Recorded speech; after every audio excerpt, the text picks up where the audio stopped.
Yan, magandang umaga sa atin mga maisog! Magandang umaga, Pilipino! Yan, tayo po ngayon ay nagtipon-tipon dito. Lahat ng Pilipino ay biktima ng putang inang korupsyon na nangyayari ngayon sa ating bansa. Marapat lamang na bawat Pilipinong mamamayan ay tumindig at lumaban sa mga kongresista at namumuno sa atin na walang ginawa kung hindi magnakaw at magtaksil sa mamamayang Pilipino. Tayo ay harap-harapang binababoy ni Zaldico, Romualdez at ni Bongbong Marcos. Sila ang ulo at pulot-dulo ng nangyayaring korupsyon sa ating bansa. Martin Romualdez, Zaldico, BBM, hindi sapat ang salitang resign. Dapat kayong mapanagot at maikulong. Kung meron lamang death penalty sa ating bansa, marapat lamang na sila ang mga politiko na patayin sa silya elektrika. Sapagkat lahat tayo ay nagpapakahirap magtrabaho. Naranasan ba ng mga kongresista at mga politiko na yan na magtrabaho ng 24 hours para may mapakain sa pamilya? Naranasan ba nila na sumakay ng jeep habang papasok ng trabaho? Nagtatrabaho tayo ng 12 hours, 8 hours, ang sahod natin 525 pesos lamang. Pag kumuha ang putang inang gobyerno, SS 1,700, Pag-ibig 1,700, PhilHealth 1,700, ang sahod natin walang natitira. Yung mga politikong nakaupo, hindi nila nasubukan na magtrabaho at magkaroon ng sahod na minimum. Hindi nila nasubukan lumusong sa baha. Hindi nila nasubukan matulog ng gutom. Hindi nila nasubukan mag-aral ng walang baon.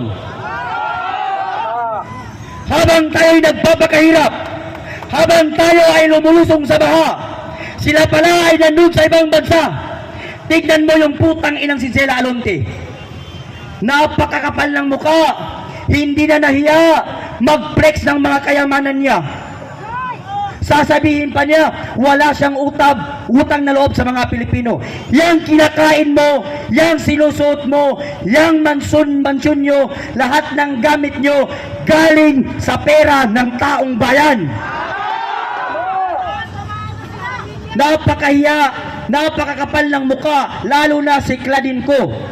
Hindi sila nahihiya, pumupunta ng ibang bansa, kumakain ng isang kainan lamang na nagkakahalaga ng 759,000 habang ang mga kabataan, habang ang mga Pilipino natutulog sa lansangan, walang matirahan, walang bahay, walang pampaaral, walang sapatos pagpasok sa school. Kung papipiliin ako kay Alice Go, pati kay Diskaya, pipiliin ko ang Chinese na si Alice Go. Bakit? Si Alice Go, ni isang tao sa nasasakupan niya sa Banban, walang nagutom noong panahon niya.